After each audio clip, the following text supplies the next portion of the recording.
For the next few minutes, you will witness some highlights of a spectacular and decisive operation. A few brief flashes on the screen will bring you the end product of years of training and planning and construction. The aircraft you will see took decades to develop. The men who jumped from them had to become experts in a matter of months, and they did. The operation was a great success. It saved thousands of American lives that might have been lost in bloody frontal assaults. But as you will see, we had to pay the cost of those saved lives in broken gliders, parachute silk, aviation gas, and 1,000 other items of supply and equipment. This is not a war that can be won by dollars and cents alone, but neither can it be won without dollars and cents. The money for gliders and parachutes, yes, and for bandages, come partly out of the war bonds you buy.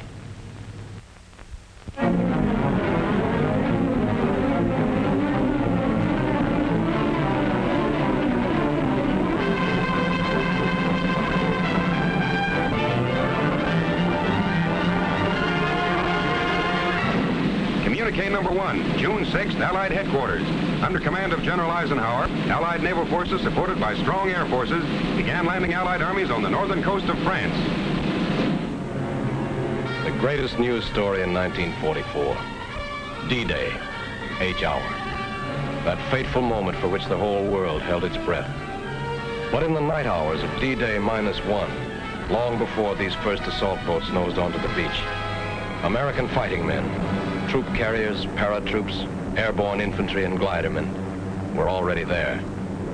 This picture is a small tribute to those men, living and dead, who went in before H hour on D-Day, 5 hours ahead of the main force, to start the destruction of Fortress Europe. Their story begins in a village in England.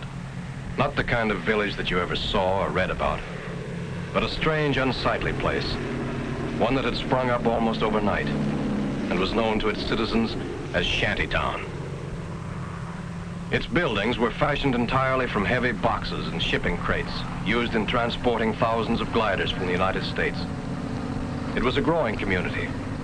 Every time a glider moved out of its crate, there were impatient tenants waiting to move in and set up housekeeping. Or perhaps a business establishment. And everyone in town was there for one purpose, for the day when they would join forces with the British to make the big jump.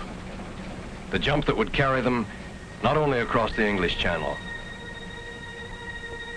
but across an almost solid wall of steel and iron and guns and ruthless, determined men, trained for generations in the art of death and destruction. But impregnable as these defenses appeared, we had a plan to surmount them. The wall of fortifications stretched along the entire coast of Europe. Part of the plan called for our air forces to carry an army of paratroops and airborne infantry over this wall. The chiefs of staff wanted them dropped deep in German-held territory to establish defense areas and block the movement of the enemy reserves. Then they decided. The invasion spearhead was to strike in Normandy. Immediately, troops began to be dispatched to special takeoff points all over England, where they would stand by until the final word was given. Heroes in the making rode the highways of England that day, busloads of them. As to how they felt riding into their first real battle, well, we'll let one of them tell you. It was just another ride at first, taking us somewheres for another training hop, maybe. After 18 months of training, you get so you don't expect anything else. At least that's the way we paratroops figured, and I guess the glider guys felt pretty much the same. But we found out different. They took us to a sealed airport where nobody was allowed in and none of us allowed out. This didn't bother the hot lick swingsters. We kept in shape with regular exercises and then maybe a game or two. We knew there was something cooking now, something big. And we spent any spare time we could find in reading letters from home or maybe writing one to the folks and that special girl. Invasion markings painted on every ship and glider brought the whole thing even closer to us. We'd soon be on our way. Money was passed out. The kind you can spend in France. They hadn't forgotten a thing we'd need. Neither had we. But when these were taken care of, not many of us forgot that for our kind of guys, knives and guns aren't enough.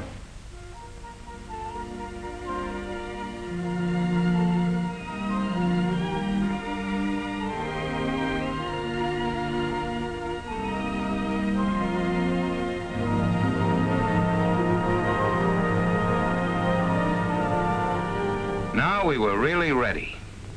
General Ike nearly tore his pants stepping over the barbed wire, but he didn't care. He wanted to talk to us. Ike had a lot of questions to ask. What's your name, soldier, he says. Where's your hometown? Who's the toughest man in the outfit? We told him we'd give him the answer to that last one when we got back. He inspected a few of the boys who really have to be tough. The Pathfinders. They go in ahead of all of us and plant signal markers so we can find a way. They live on a steady diet of danger.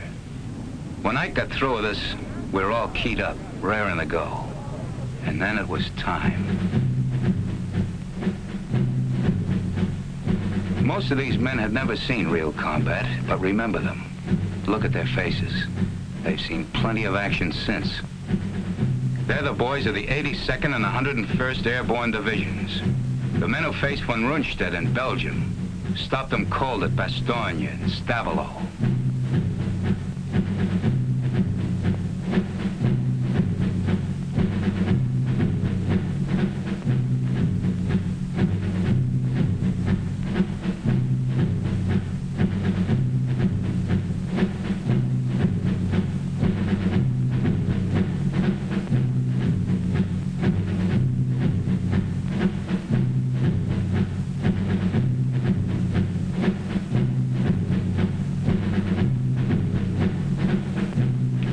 They'd given us brand new parachutes, and I remember one little guy saying he wasn't worried none about them opening because the company that made them was in his hometown, and his mother worked there in final inspection.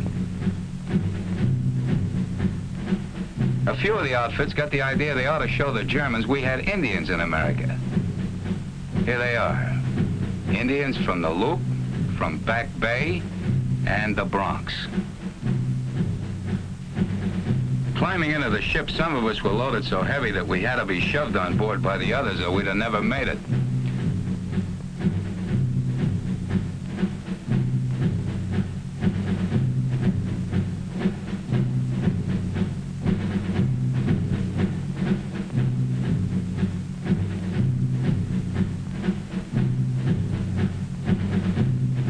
The loading went on into the night.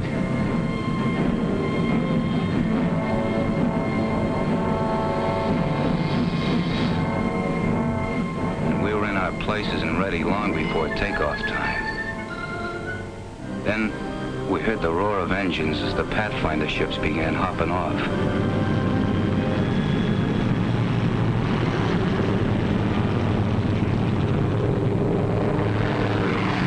We knew we'd be following soon after. That takeoff was something I'll never forget.